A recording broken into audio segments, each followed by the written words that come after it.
The Puzzle Jug, Friday, July 4th, 1856. Storm Branch Water. Hannibal was still having trouble understanding the clues Granny Venus was giving him. They were at the point in the changing ceremony when the only remedy for his vexation was moving forward. So that's what he did. However poorly he believed he was acting his part, he simply put one foot in front of the other while watching Granny Venus's face. She looked down at the pocket in her apron and rhythmically patted it 3 times. Hannibal's innards churned with recognition. He finally knew where they were in the ceremony. This is it. She's gonna show me the spirit bag. His uncles had told him that when Granny Venus got to a certain part of the changing ceremony, she would explain the rest of the instructions to him bit by bit. Venus slid her hand down inside her apron pocket and fished out a braided cord attached to a smooth brown leather bag. The younger version of Hannibal shouted out inside his head, "There it is! It's real!" Thankfully, the new man version of himself stopped the words from flying out of his mouth. He was thrilled, though, so much in fact that he could hardly look upon the legendary artifact. His uncle said it had been handed down from her own grandmother in her before time. The spirit bag never was brought out except when boys went through their changing ritual. He quieted his thoughts before they ran away again. Lord, help me. Lord, Lord, Lord. He wasn't sure how much time had passed since she brought out the bag. He willed himself to keep his focus on her face, continuing to pray she hadn't noticed his lag in attention. This Kisi bag here belonged to Ozioma. Ozioma, daughter of Namdi of the Noa people, whose father's yam fields rose by the banks of the Imo. The Kisi bag appeared to float in the air towards his face. Venus closed her eyes and conjured the fiercely proud image of her own grandmother into her mind. Ozioma came to us from the land of the Great Mother, who still lives in our heart's home across the great and deep waters. The cord of the bag was looped over her weathered forefinger, swinging in time to her voice. Finally, she'd relaxed into the familiar cadence of delivering her traditional July 4th ceremonial sermon. As the object moved closer to Hannibal's face, he saw it was a dull burgundy color, darkened from years of handling. His eyes followed the bag as it dangled from her finger. He stared hard at it, searching for a spot where the magic might be lodged inside it. How was it that this ordinary bag would somehow consecrate his transformation? It looked like the old pouches his uncles kept their snuff in. Nothing special. Lots of folks had these lying around their cabins. Hannibal had been expecting something grander, or at least more mysterious. It wasn't a silky or velvety material like the fancy clothes the Musses wore. All of a sudden, the absolute brilliance of it dawned on him. She was hiding their most powerful charms in plain sight. A nosy buckra would never figure out which old bag was magic and which one was full of snuff. It was like the story Granny Venus told him about the king who disguised himself as a dirty beggar to fool his enemies. Hannibal marveled at his new abilities as a man. The curtain was being pulled back, and he was seeing what was hiding behind it. The bag was already working its magic on him. Venus watched Hannibal's face as he reckoned with it all. He raised his gaze from her hands to her eyes, and she smiled fully at him this time. The light radiating from the child's expression lit up the darkness in the well of silence she kept, untouched, inside herself. The brightness lingered, sparkled for an instant, then dimmed. She gave in to the wonder of it and bent down to his eye level. His scent was musky, marinated in both dread and delight. She reached out, took his small hand, and turned it over to form a waiting cradle. Then she loosed the leather knot and let a bit of the contents drift onto the surface of his sweaty pink palm. Ifotete. She whispered over the dried brown flecks as they landed on his open hand. They looked like dead weeds at first glance. But now Hannibal knew better. He allowed himself a wise chuckle. Of course, its appearance was intentionally ordinary.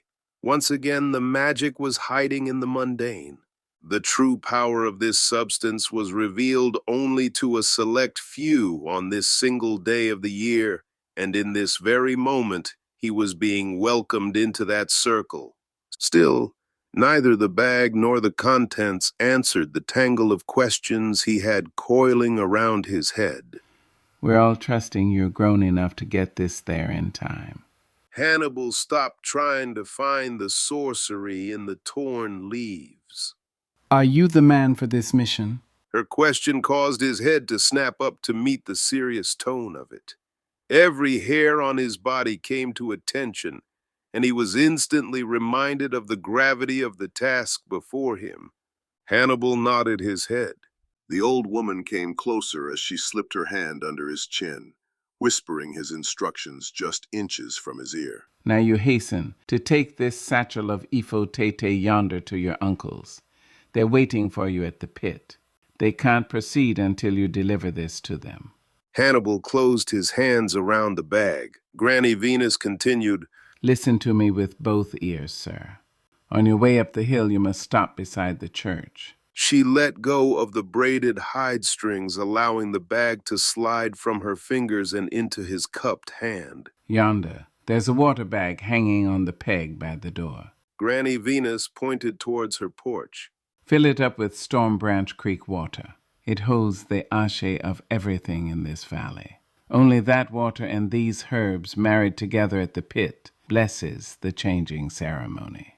Hannibal glanced towards her porch, looked back at her, then stood waiting for the next set of orders. When she remained silent, he understood her final commandment had already been given. It was time for him to leave the village. He backtracked his path to the steps leading up to Granny's cabin, tripping a little as his boy-to-man legs animated themselves. They'd surely grown since he woke up this morning. While he'd been busy trying to remember everything his uncles had told him, his body had changed. Hannibal tried to remember who he was before, but he could not. He found himself standing before the water bag without knowing how he got there. Somehow those new man legs had walked him up onto the porch. Today was a solitary mystery. He decided not to ponder any more questions and pushed himself up on his tiptoes to lift the straps off the peg. Venus studied to see if her handiwork was growing roots in the boy.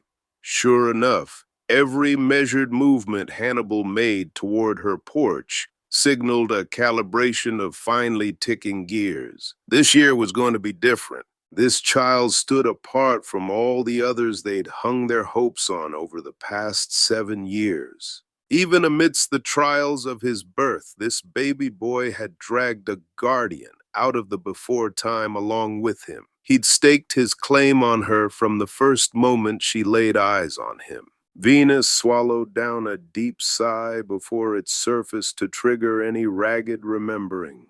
Let it alone, Venus. She knew better than to slip down into the dark well of the past. She broke the spell it meant to cast on both her and the boy by clapping her hands together.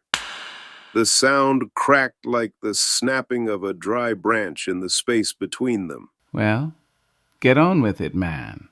The fracture in the silence jolted Hannibal back to his chore. He freed the water bag from the peg, slid it over his head, and began his mission. With another glance toward Granny Venus, he leapt down the cabin steps in one bound and ran towards the church house by Storm Branch Creek. The ants he imagined were stuck in his craw earlier were left, belly up, in the dust behind him. His senses were sharper than ever before. It was as if a milky film had been removed from his eyes and his ears had the wax cleaned out of them. The sun tried to poke its beams through the Spanish moss, but the light landed in shiny speckles on his skin. Skittering insects amongst the palmetto fronds sounded like bulls banging around in the corn crib. The rickety bridge over Horse Creek, just 50 feet or so from where it flowed into the Savannah River, seemed like a portal to an entirely unknown world. Hannibal didn't stop and fiddle around as he usually did on the bridge, dangling stinky chicken necks over the edge on twine to catch crawdads. He only slowed down to rub the back of his hand over his chin to check if whiskers were starting to sprout from his face. By the time he finally reached the pit, he doubted his uncles would recognize him. The weathered clapboard church came into view and grew larger as he approached it. This was as far up the hill as he'd been allowed to venture alone before today. He came with folks for Sunday services and the occasional traveling preacher holding revival meetings, but his uncles would never darken the door of a church. Ned and Jack didn't say prayers neither. They didn't get into Dutch over it. Maybe he'd find out why that was so later today. He hated being preached at about sins that hadn't even crossed his mind. Granny Venus might have conjured him into a blooming man, but this body was complaining that it hadn't quite made the entire shift yet. His uncle said there were times when a grown-up has to push himself hard for the good of the village. If he couldn't finish this job today for celebrating the independence, folks on both sides of Horse Creek would be mad at him. Hannibal knew that word meant some kind of freedom. Every year, the Buckra masses from all around Edgefield County had a party at the big white house on top of the hill. They ate the smoked hogs his uncles cooked for them. He'd been up there one time when he was about 3 years old. All he could remember was a blur of Buckra ladies with their white faces swaddled in red and blue ribbons. They reminded him of wrens bobbing up and down, ducking from a hawk. Picking up his pace again, Hannibal reached the church and pulled himself up to peer through one of the stained glass windows. Looking through the cobalt blue part, the sanctuary appeared to be an icy haven he wanted to rest inside of. The temptation was powerful. He imagined himself giving in to his miseries. They were growing into ugly demons, hounding him to forget his responsibilities. But he'd face any devils before he'd shame himself, or anyone in his village, by childishly choosing to dawdle here any longer. He lowered himself back down to the ground and tried to remember what he was supposed to do next. A voice came from behind him. There it is, Hannibal. Storm Branch Creek. He whipped his head around, but no one was there. He was completely alone. How was he hearing Granny Venus's voice inside his head? Was she following him? Could she hear his thoughts? Maybe she was the sort of spellcaster he'd heard his uncles talk about, but they said how hoodoo was conjured was different. Time's a wasting, Hannibal. Go on and fetch the water. Hannibal turned and ran towards the creek. A gully was carved where it flowed near the church. During heavy rains, he'd seen it breach its banks. Today, it looked like it had boiled away in the heat. It was so low that there were plenty of places to wade out where he could lean over to reach the stream. He found a spot to kneel down. Before opening the water bag, he wrapped the straps around his wrists. He'd never be able to face any swamp villager, or White House massa neither, if he let the current snatch it from his hands as he filled it. He tried to catch a glimpse of his reflection in the water like he always did after Sunday services. He was nervous, but thought maybe he should see his man face before he startled his uncles at the pit. If he was prepared for the shock, he'd tell them he knew just how much he'd changed since they saw him last night. Water bugs scuttled around half-submerged rocks, throwing off thousands of ripples that spoiled his efforts to glimpse his new face. A turtle sunned itself about 10 feet away on a little island of sand while observing the boy with suspicion. Hannibal glared at it. The voice of Granny Venus, more stern this time, cut through his dawdling. Time's a wastin', boy. He rose in one movement, lifting the saturated bag up to his chest and cradling it in his arms like a piglet. The unchanging expression on the turtle's face implied judgment, and the boy growled in its direction. That's right. I'm a man now. So wipe that stupid look off of your stupid turtle head. He spit in its direction and with an angry whoop spooked the creature off its island. He slung the heavy, sopping bag over his shoulder. The coolness of the water seeped into his body, delivering an unexpected dose of resolve. Hannibal had a fairly steep ridge to climb to the pit. All of a sudden, he remembered when he'd seen over the top of it before. It was when he'd been carried in his mama's arms. He tried to go faster, but the water bag sloshed against him with such a force that it completely knocked him sideways. He continued to fret. Had he taken too long? Had he forgotten the steps his uncles had taught him? Did he have enough courage for what would come next? What if the independence was already over and done? What if he'd failed at the task he'd been turned into a man for? This was supposed to bind him to all the people who were gone and the ones who'd be born. What if his tarrying had already ruined it all?